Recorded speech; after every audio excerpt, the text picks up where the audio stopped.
मैं अमित विशेष एक बार फिर आपके सामने हूं। मैं आपके लिए लेकर के आया हूं आज के जो मुख्य टॉपिक हैं उनसे संबंधित मेरे विचार। पहला है, बल्क ड्रग पार्क लगाने वाली है सरकार हिमाचल के जिला ऊना में, यानी हमारे जिला ऊना में बल्क ड्रग पार्क लगेगा जिसमें बड़ी बड़ी कंपनियां काम करेंगी। 1 रुपए की लीज पर उन कंपनियों को ज़मीन देगी सरकार, 3 रुपए यूनिट के हिसाब से बिजली देगी और 10 साल के लिए पानी मुफ्त दिया जाएगा। लेकिन मैं याद दिलवा दूं आप लोगों को कि बद्दी बरूटीवाल का पानी पीने लायक नहीं है। इन कंपनियों के कारण ही, केमिकल की जो कंपनियां हैं उनके कारण वहां का जो पीने का पानी है वो जहरीला हो गया है, कैंसरस हो गया है। सरकार अगर बल्क ड्रग पार्क लगाएगी हरोली के क्षेत्र में तो सरकार को ये निश्चित कर लेना चाहिए कि वहाँ का जो पीने का पानी है, जो ग्राउंड वाटर है, वो कहीं जहरीला ना हो जाए। हमारा स्वां तो सूख जाएगा 1-2 साल में। देखिए इस बार बहुत ज़्यादा दुखद स्थिति है स्वां नदी की। ये पानी सूखेगा, वाटर लेवल नीचे जाएगा।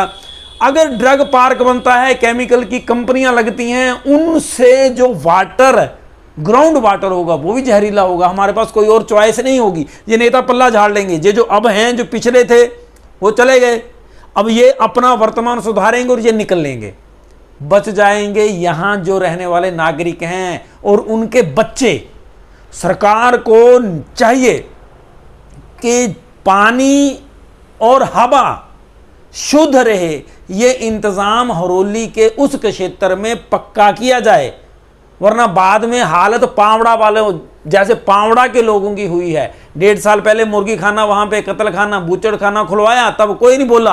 अब जब उनका जीना दूभर हो गया है तो अब पावड़ा के लोग बोल रहे हैं हमारी जमीन ले लो, हमें यहां से विस्थापित कर दो, कहीं और बसा दो।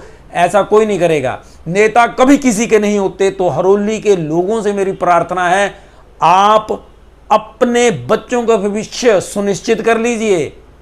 सरकार से बात कर लीजिए, नेताओं से बात कर लीजिए कि हमारी हवा और पानी जहरीला ना हो इन फैक्ट्रियों के चक्कर में। दूसरा विषय आ जाता है, वर्तमान सरकार घोषणा कर रही है कि अध्यापकों की भर्ती होगी। अब चुनाव के दौरान मैंने भी ये मुद्दा उठाया था। ये मुद्दे चुनाव के दौरान उठे थे और मैं ही उठा रहा था और मुझे बोला गया था कि इन चुनावों में इन मुद्दों से वोट नहीं मिलती। वोट तो मिलती है, मुफ्त 1500 रुपया बोल दो तो मिल जाएगी, लोग लेकर के जाते हैं। और है भी, सच भी है। अगर आप देख लो पटवारियों का और पंचायत घरों में इतनी भीड़ है किस लिए कि बोनाफाइड बनवा दी और 1500 रुपये मुझे मिल जाए मुफ्त वाले, और इससे ज़्यादा सोच नहीं करती जनता। उन्होंने ऐसा बताया और चुनाव जीते हैं वो लोग। लेकिन सरकार बोलती है कि हमारे हिमाचल में 3000 स्कूल ऐसे हैं जो एक अध्यापक पढ़ा रहा है जिनमें, और 400 ऐसे स्कूल हैं वहां बच्चे तो हैं लेकिन अध्यापक कोई नहीं है। ये हमारी सरकार खुद बोल रही है। और सरकार बोलती है कि 2100 अध्यापक हम बैच वाइज भर्ती करेंगे और उनके तैनाती 2100 टीचर तैनात किए जाएंगे। किन स्कूलों में? 3400 स्कूल्स में। अब ये दुखद पहलू बच्चों का है। अब जितनी भीड़ पटवार खाने में और पंचायत घरों में अब बोनाफाइड और कागज भरने में लगी हुई है ना, 1500 रुपये मुफ्त वाला। एसएमसी कमेटियां बनती हैं, स्कूल मैनेजमेंट कमेटीज, जिसमें गांव के जो बच्चे पढ़ते हैं उनके माता पिता होते हैं अधिकतर, सदस्य भी प्रधान भी।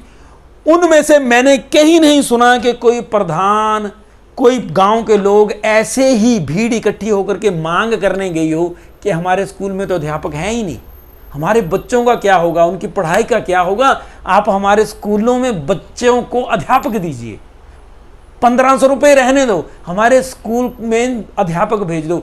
ऐसी मैंने सोच किसी भी कहीं भी मैंने नहीं सुना। आपने सुना तो मुझे वो इंसिडेंट, वो खबर भी शेयर करिएगा।